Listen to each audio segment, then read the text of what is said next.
From the Opopco Studios in Oklahoma City, you're watching The Press Row. I'm Jenny Carlson here with Barry Trammell. We're brought to you by Papa John's Pizza. You can go online right now and order your pizza at papajohns.com. Time for 5 and 5, Barry. A lot of Bedlam to talk about this week, but everybody's talking Bedlam all the time. We're just joining the fun. Let's start with this one, Barry. OSU wins Bedlam if. OSU wins Bedlam if it doesn't turn the ball over. I think the Cowboys are going to get some turnovers from the Sooners. Advantage OSU. I think they can control the game, but if OSU gets slippery with the ball, then all of a sudden all bets are off. So OSU, one of the leading teams in America in turnover ratio, do a great job of taking it away, do a good job of taking care of it. Clint Shelf's been playing very well. If OSU does not play loose with the ball, they win. Yeah, I agree. I think turnovers is big. I think OSU wins though too if they can run the football some. And it sounds like conditions are not going to be fantastic. So I think Clint Shelf has been throwing it really well. But if it's 10-degree wind chill and it's snowing a little bit and receivers have cold fingers, running the football is going to be important. So those linemen getting push, Des Roland running it well, Clint Shelf running it well, I think that has to be part of the equation too. If they run it, let's say if they rush for over 200, I think they win. All right, what about this one, Barry? OU wins Bedlam if? Well, I'm turning it around on what you said. I think OU wins if the Sooners can post a huge rushing number.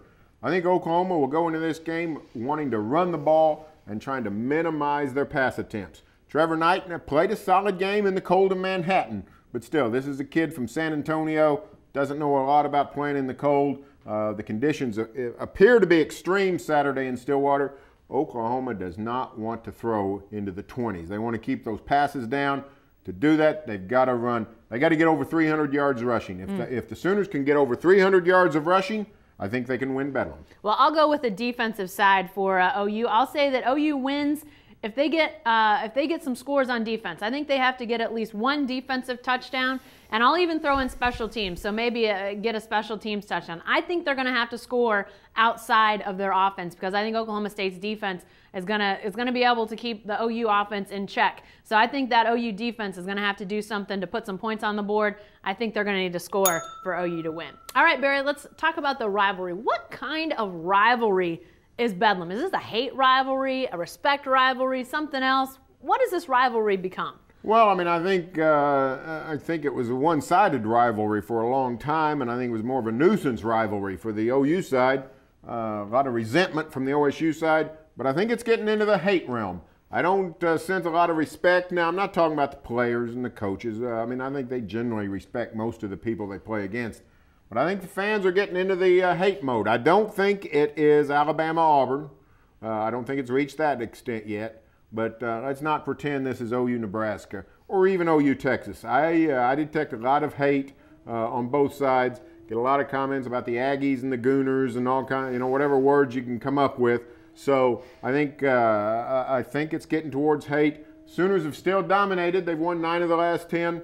The Cowboys have elevated their program. They have the Big 12's best record over the last 5 years.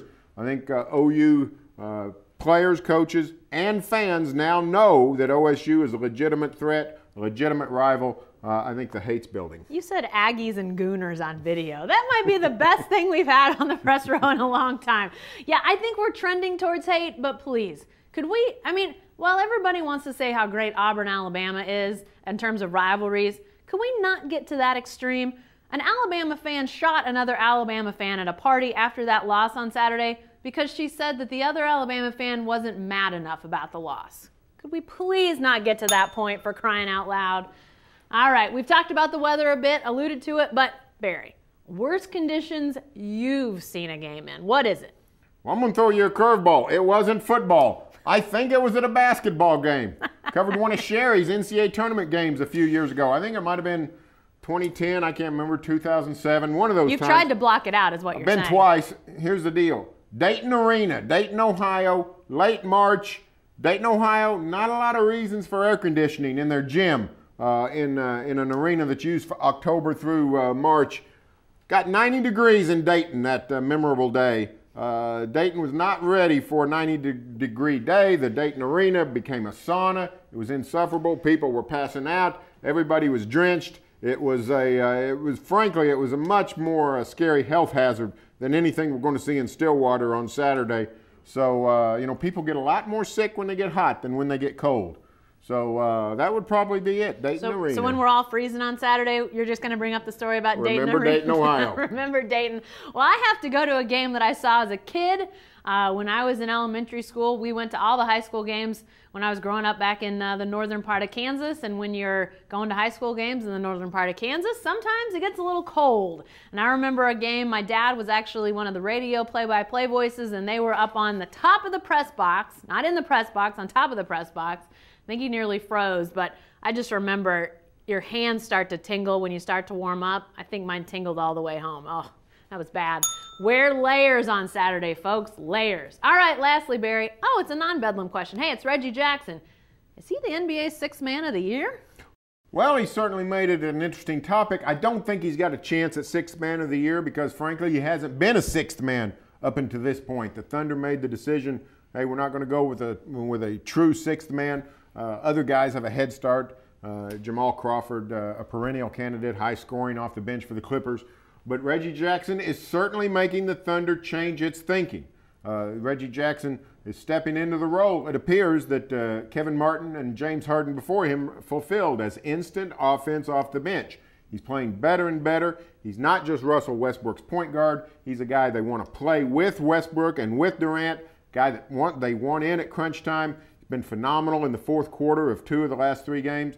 I think more than NBA Sixth Man of the Year, I think he's become the Thunder's sixth man. Well, and I tell you what, I think if he continues in that role, I think he does have a shot to be the NBA Sixth Man of the Year. Yeah, he's maybe not filled that role to this point, and he's probably starting from a distance to catch up in this race, but he's going to get lots of exposure. Thunder plays national televised games a lot. There's going to be a lot of people that get a chance to see him. If he continues to make this type of impact, there's no reason in my mind that he won't impress enough voters to get to the point where he could win Sixth Man of the Year. But yeah, I mean, if he just continues to play the way he's played the last 10 days, I think the Thunder would take that and say, forget the award, we'll just take the way that this guy's playing. Hey, be sure to stay with the best coverage team anywhere at newsok.com and every day in the Oklahoman.